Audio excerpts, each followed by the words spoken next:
श्रद्धा murder case में हर रोज एक से बढ़कर एक बड़े खुलासे हो रहे हैं। श्रद्धा के बॉयफ्रेंड आफताब ने प्यार में ही अपनी गर्लफ्रेंड श्रद्धा का कत्ल क्यों किया, ये एक बड़ा सवाल है। श्रद्धा का मर्डर को लेकर पुलिस लगातार सुराग ढूंढने में लगी हुई है।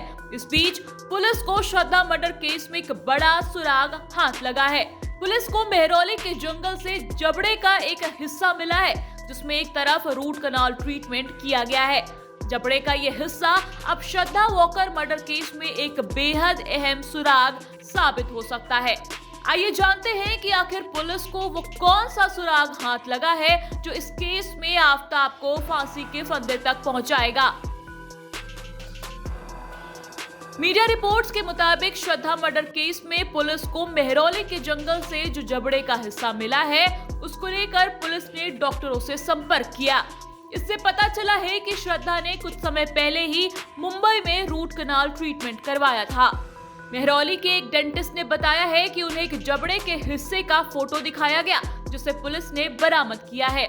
पुलिस फिलहाल इस दांत के टुकड़े की जांच में जुटी हुई है, लेकिन इस केस में महत्वपूर्ण बात यह है कि अगर जांच में ये दांत का टुकड़ा श्रद्धा का पाया जाता है तो आफताब को सजा दिलाने में ये एक महत्वपूर्ण कड़ी साबित हो सकती है। अगर ये पता चल गया कि ये श्रद्धा का ही दांत है तो आफताब को फांसी दिलाने में इससे मदद मिलेगी। अगर दांत का टुकड़ा श्रद्धा का पाया जाता है तो कड़ियां आपस में जुड़ जाएंगी और आफताब की सजा को लेकर किसी प्रकार का संदेह नहीं बचेगा। वहीं बताया जा रहा है कि आफताब ने 4 आरी और ब्लेड, 2 हथौड़े और कील खरीदी थी। आशंका जताई जा रही है कि जबड़ा और खोपड़ी जैसे अंगों को तोड़ने के लिए उसने कील और हथौड़े का इस्तेमाल किया होगा।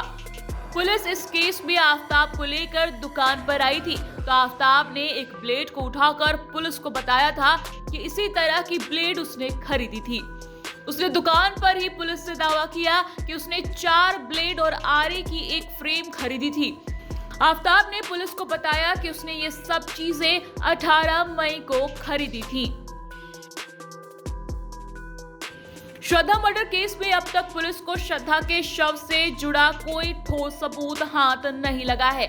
ऐसे में कई ऐसे सबूत हैं जो अगर पुलिस के हाथ लग जाए तो आफताब के गुनाहों को कोर्ट में साबित करना आसान हो जाएगा, जैसे कि हत्या में शामिल हथियार और शव न मिलने से भी केस उतना कमजोर नहीं होगा, लेकिन पुलिस को सबूत सिलसिलेवार और पुख्ता तौर पर रखने होंगे। ऐसे केस में जबकि श्रद्धा का शव ना मिले और हथियार भी बरामद ना हो, ऐसे में श्रद्धा के दोस्त अहम गवाह साबित होंगे। फ्रिज बेचने वाला दुकानदार, आरी ब्लेड वाला दुकानदार, वहीं आफताब के हाथ का इलाज करने वाले डॉक्टर का भी केस में अहम रोल होगा।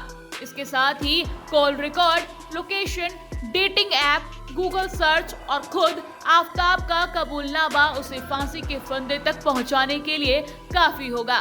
इसके अलावा polygraph test, DNA test, fingerprint, blood print जैसे कई टेस्ट रिपोर्ट से भी इस केस में बहुत कुछ साफ हो सकता है।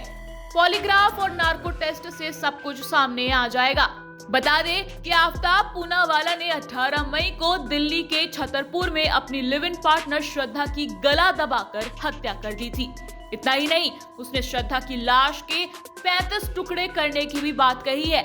उसने पुलिस के सामने अपने कबूलनामे में खुलासा किया है कि उसने अगले 18 दिन तक श्रद्धा की लाश में 35 टुकड़े मेहरौली के जंगल में फेंके। फ्लैट में खून के धब्बों को केमिकल से साफ किया जिससे कोई निशान न छूटे। इस घटना के 6 महीने बाद 12 नवंबर 2022 को दिल्ली पुलिस ने उसे गिरफ्तार किया। उसके बाद से ही पुलिस लगातार इस मामले में सुराग ढूंढ रही है, जिसमें फॉरेंसिक की भी मदद ली जा रही है। टाइम्स नाउ भारत डिजिटल की रिपोर्ट।